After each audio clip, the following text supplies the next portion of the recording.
Kulbinder, you've been negative on the company for almost 2 years now, at a time when most analysts out there are pretty positive.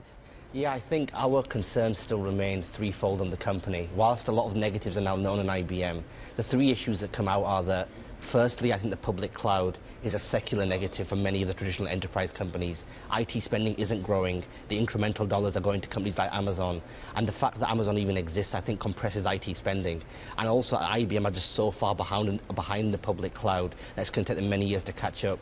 The second issue is, I think, on their software and services businesses. They're very much attached to their hardware, which has been shrinking. And the third issue is they're actually paying the consequences of running the business according to an EPS roadmap, which they did for 7 years. They pursued EPS growth at the cost of everything else, and that's resulted in a company that is secularly underinvested and has very weak employee stats. So it's going to be very hard to fix a company of almost 400,000 people in the public eye. This is going to be a multi-year, 3 to 5 year transition. Gary, you're drooling. Why? I'm drooling because he's 100% right. I mean, I don't have to say anything because I won't add anything other than when you are fundamentally wrong on what's going to happen in the world for a 5 to 7 year window, you're dead. And so you have everybody chirping away at them.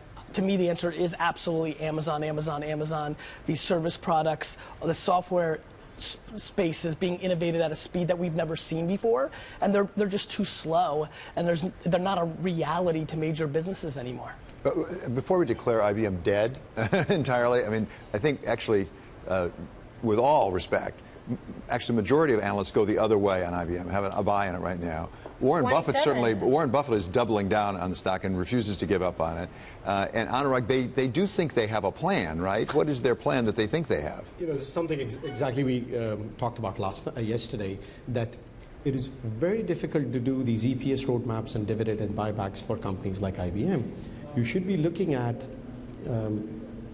trying to invest into new technologies, things like that. Now, from where he's going is absolutely right from a 3 to 5 year horizon. They have made a lot of investments since then in terms of acquisitions, but it's going to take a long time. So that's, I think, the big problem over here, the disconnect between the public markets and the private markets. When you say Buffett, he thinks 10 years. So it's very, very much possible that over the next 10 years they can fix some of this stuff and, you know, be on their way. But the problem is going to be, it's going to be very painful the next 3 to 5 years. But how are they financing these acquisitions? If we're seeing sales for 14 straight quarters, their numbers are poor, their sales are down, they've made a number of acquisitions in the last 5 years, how are they paying for it?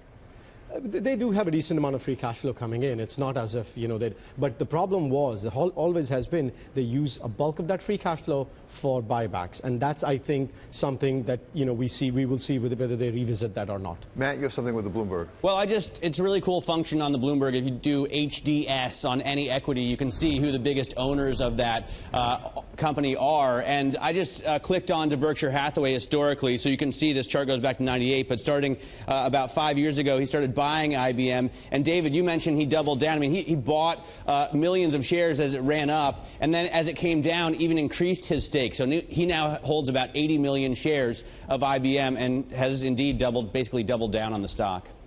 Now, what about, you mentioned the cloud specifically, with the challenges they have. What about, they have 3 parts to their strategies. They have cloud, they have analytics, they have engagement. Yeah. What about the analytics part of that? I think one of the things to step back about these strategic initiatives that IBM talk about, they don't report them to us. So there's one issue is they don't actually add up together. They claim it's a $25 billion revenue line. From an analyst perspective, we don't get very good visibility on that. They, I suspect, have grouped a lot of legacy things into that analytics bucket, which necessarily isn't growing that quickly. The other issue that I have is that IBM have an $85 billion revenue line. $25 billion of that includes analytics and cloud and their social and their mobile strategy. That may be growing 12 to 15%. Our concern is the other $60 billion of revenue that is contracting consistently at the rate of 8 to 10% a year. Yep. And that's why the conclusion that we come to is, even if this works, and it may not, even if it does work, the earliest at which revenues would stabilize would be somewhere around 2017 or 2018. And that's just too long for investors to be waiting. You want to really get excited? Go talk to any CTO or CIO under the age of 35 that are going to be making these enterprise decisions at scale, and their consideration for IBM is they're not even sure it exists. I mean, you go and really talk to 100 of these decision makers of this when they get to that 5 year window to win the consideration set of signing these contracts, it's just not going to happen. The kind of visibility you're saying you don't have in IBM, do you have that from their competitors? Just put it into perspective, because maybe that's just practice in the industry.